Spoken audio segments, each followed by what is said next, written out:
¿Qué tal? Mi nombre es Ernesto Fundora Hernández, soy cineasta, director de cine y de televisión y escritor cubano residente en México hace 25 años. Con respecto al tema que ustedes están abordando hoy, que es el 20 de mayo, yo quisiera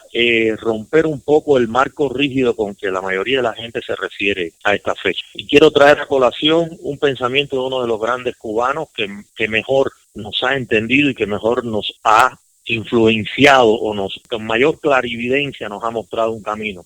que es José Martí. Martí decía: cree el aldeano vanidoso que su aldea es el mundo. Hay que comenzar diciendo que el 20 de mayo no es solo una fecha que reviste una gran importancia y significado para los cubanos, sino que, curiosamente, cuando nos metemos en los buscadores de Google o cualquier otro buscador de Internet, vemos la infinita lista de acontecimientos importantes que han pasado en esta fecha. O sea, que es una fecha que está marcada por cosas que incluso nos deciden a los cubanos al día de hoy. Y te voy a decir la primera. Un 20 de mayo de 325 después de Cristo, el emperador Constantino, el emperador romano, después de unas visiones mágicas religiosas que tuvo en el campo de batalla, decide que tiene que unificar toda Europa bajo la doctrina cristiana y entonces acomete lo que se conoce en la historia como el Concilio de Nicea, donde se decide unificar a todas las iglesias y darle a Europa entonces la oportunidad de empezar lo que se reconoce como la era cristiana, bajo el mando de ese imperio que rige el mundo occidental hasta hoy, que es el Imperio Vaticano, con una doctrina apostólica basada en los evangelios reconocidos, los canonizados, que fueron 5 esencialmente, y los otros que fueron desechados, que fueron 20 y tantos, y a partir de ahí empieza entonces el reinado de la era cristiana y la idea apostólica, vaticana, románica, católica. Eso definió todo lo que estamos viviendo hasta el día de hoy. Cuando vemos a nivel geopolítico lo que está pasando hoy con el coronavirus y con el COVID-19, es una consecuencia de ese modelo corporatocrático o ese modelo hegemónico, un sistema de dominio que empieza administrando la fe, las ideologías y termina administrando todas las riquezas materiales, desde las energéticas, las políticas, las financieras, hasta las exopolíticas, para hablar de cosas que están más allá de nuestro planeta. Entonces es importante reconocer que días como ese, por ejemplo, fue designado en el 1593 Cristóbal Colón como el capitán general de la Armada Española, que vendría a emprender su segundo viaje en la conquista de América. Otro factor muy importante en todo el proceso de modernización del mundo y de la constitución del mundo que estamos viviendo hoy. Entonces, un día como ese también, yo que vivo en México, se recuerda de una manera triste. ¿Por qué? Porque fue el día en que Pedro Alvarado, en Tenochtitlan, emprende una matanza y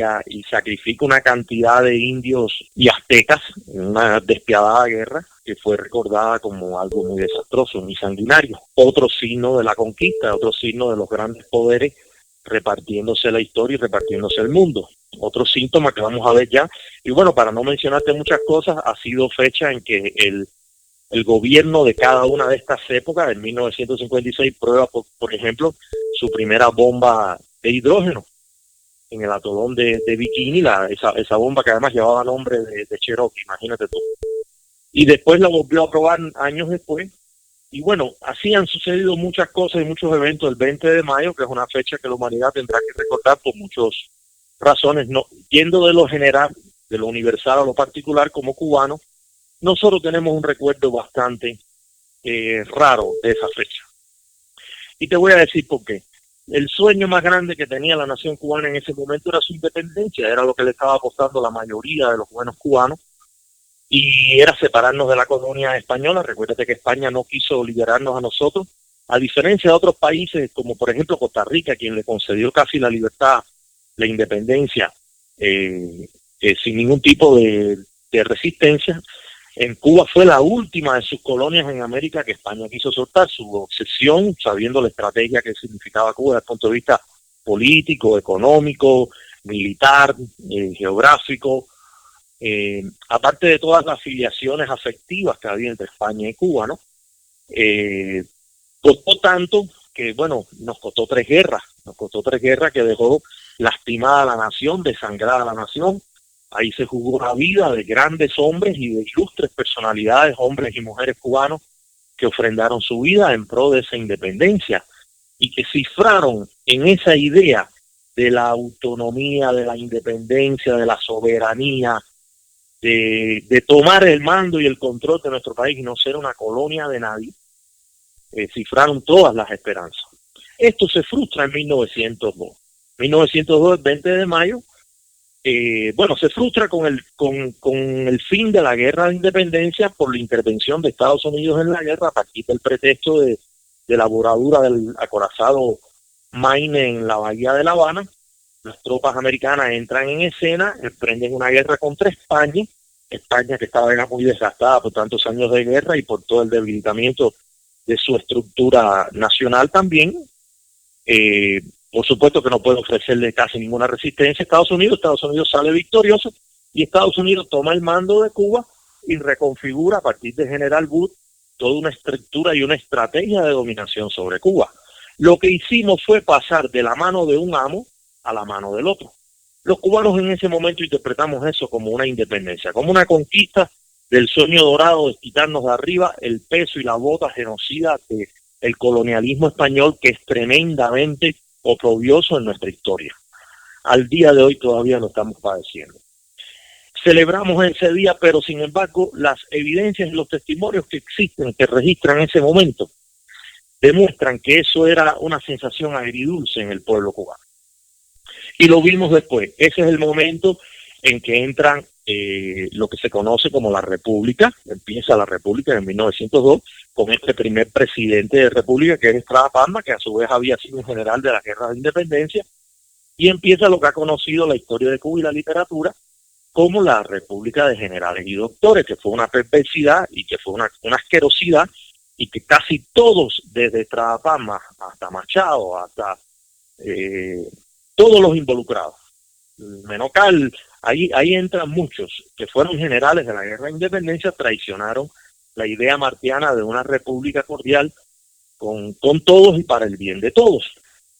Creo que la ausencia de Martí en ese momento es uno de los talones de Aquiles histórico, porque si hubiera estado Martí en la reconfiguración de esa negociación, todo hubiera sido diferente. Al haber la ausencia de una inteligencia superior, por supuesto que empieza el 20 de mayo del 1902 todo un proceso hegemónico de Estados Unidos sobre Cuba, que ya había sido planificado desde el 98 con el fin de la Guerra de Independencia. Y bueno, se implementan todas estas cosas que hemos conocido en la historia, como la enmienda Platt y ese tipo de leyes, que bueno, sabemos que a grosso modo trataban de controlar todo el tema arancelario y aduanal de Cuba en cuanto a importaciones y exportaciones. A fin de cuentas había sido el punto neurálgico o sensible con la colonia. Acuérdense que todas nuestras guerras también empiezan, incluso nuestro primer levantamiento tabaquero empieza por el tema aduanal, por el tema arancelario de los impuestos de importación y exportación del tabaco. Entonces volvemos a caer en el mismo ciclo donde ahora un nuevo imperio, que es Estados Unidos, nos dice, bueno, yo les impongo a ustedes las reglas del juego, de cuánto les voy a pagar por tales y más cuáles productos, cuánto les voy a comprar, cuánto no les voy a comprar, a cuánto pueden vender ustedes. Y además de eso, tiene una cláusula también muy genocida y muy injerencista que tiene que ver con este criterio de Estados Unidos y del poder estatal del gobierno de Estados Unidos de todos los tiempos, de derogarse el derecho de ser un policía universal, no solo sobre el mundo, sino sobre América Latina, con esta doctrina Monroe que conocemos, que ha sido siempre la política exterior de Estados Unidos con los pueblos latinoamericanos, interfiriendo, manipulando, sometiendo ingeniería social y política a todos nuestros conflictos, nuestras revoluciones, nuestros cambios sociales, llevando a cabo una agenda secreta, una agenda que está siempre más soterrada, más clandestina, para reconfigurar el panorama geopolítico de cada una de estas regiones a favor de sus intereses como potencia mundial. Cuba entra en ese rejuego y esa cláusula genocida injerencista consiste en que además de todo esto yo te puedo invadir militar y ocupar militarmente cuando yo quiera. O sea que todos tus presidentes que vas a tener durante la República van a tener que someterse a mi capricho, porque si no yo te dispongo de un poderío militar que te ocupo militarmente cuando a mí se me antoje, y tú no puedes desarrollar ciertas y determinadas esferas militares para defenderte de mí. Imagínate qué tamaña camisa de fuerza le pone Estados Unidos a Cuba. Todo eso empieza en 1898 y se consolida en 20 de mayo de 1902. O sea que para los cubanos verdaderamente es una celebración amarga. No es una celebración festinada, ditirámbica, jactanciosa, que podamos sentir un orgullo pleno de ellos, sino que más bien empieza ahí da continuidad a ese círculo vicioso que se ha repetido con Cuba,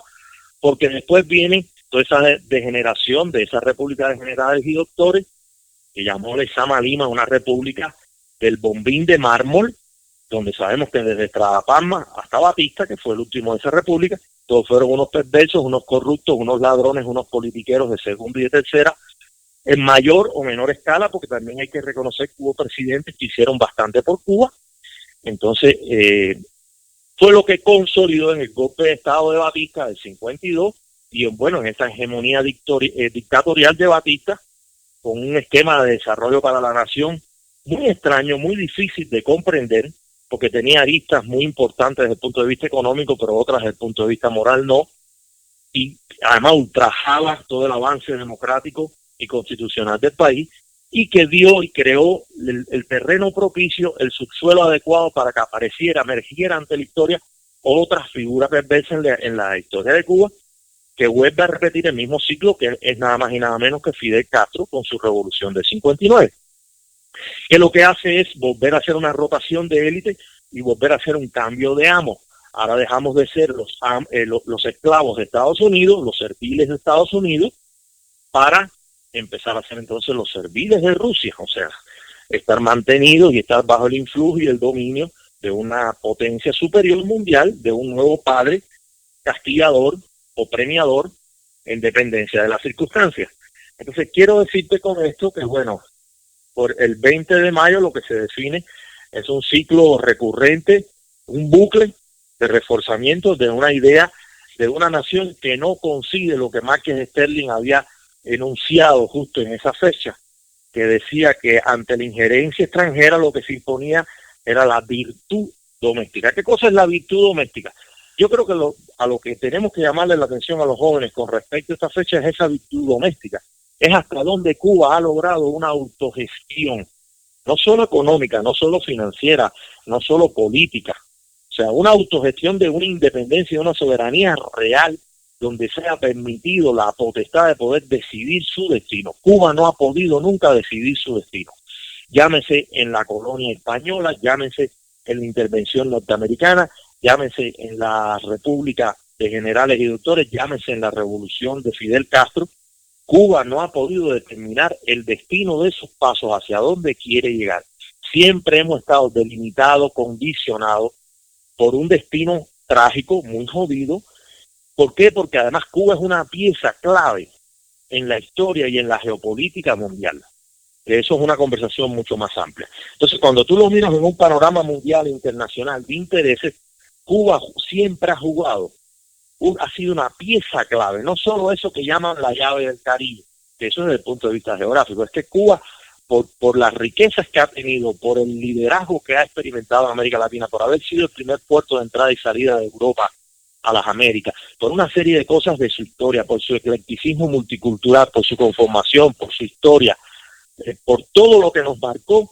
hemos sido muy estratégicas para todos los imperios. Y bueno, el último capítulo que estamos viendo es este capítulo de hoy, donde Cuba está en manos nuevamente de otra oligarquía militar que está empezando a manipular la riqueza y haciéndonos creer que es en pro de esta soberanía y de que es en pro de esta independencia y que es en pro de no volver a caer en las manos de Estados Unidos, pero sin embargo estamos en las manos de otros imperios, como es el imperio europeo, como es el imperio español, como son los franceses, como son los canadienses, y los chinos, los rusos, que vuelven entonces a recuperar la poca riqueza que tenemos y administrándola, y sabe Dios cuántos convenios y cuántos tratados se habrán firmado en los últimos 20 años de Cuba, que nos limitan en ese modelo de soberanía posible de cara al futuro. No sabemos a ciencia cierta si ese petróleo que hay en aguas profundas ya se negoció, no sabemos a ciencia cierta si se están negociando las playas, si se están negociando las minas de níquel, si se está incluso negociando toda la industria hotelera, toda infraestructura turística, que ha sido lo que le ha dado sustento a la nación cubana, porque hemos sido más que todo una economía de servicio. Entonces creo que de cara al futuro, los cubanos en una fecha como el 20 de mayo,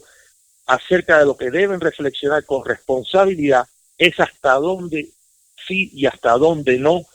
la soberanía, la independencia, la autonomía, la autogestión de Cuba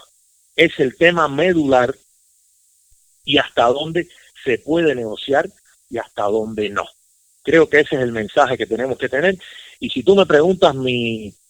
opinión personal,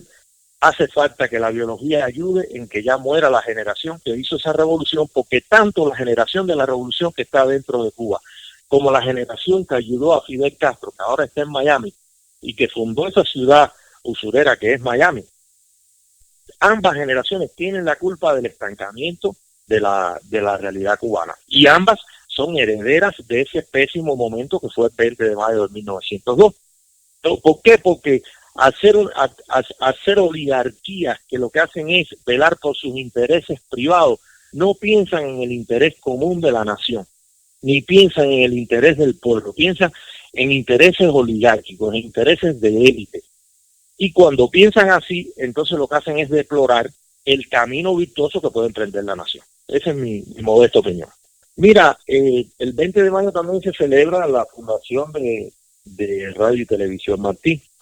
Yo a ciencia cierta como cubano, y ni siquiera como un hombre de comunicación de los medios, de la radio, de la televisión, porque también he hecho mucho radio en mi vida, nunca he tenido claro a ciencia cierta cuál es la finalidad, el destino, cuál es la trama secreta que hay detrás de Radio y Televisión Martí. No, eso no lo logro descifrar. Para mí es un laberinto en el que yo siempre me pierdo.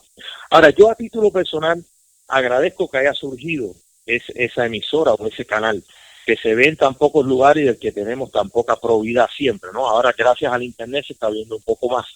Pero ¿qué pasó? Que en el año en que esto se fundó,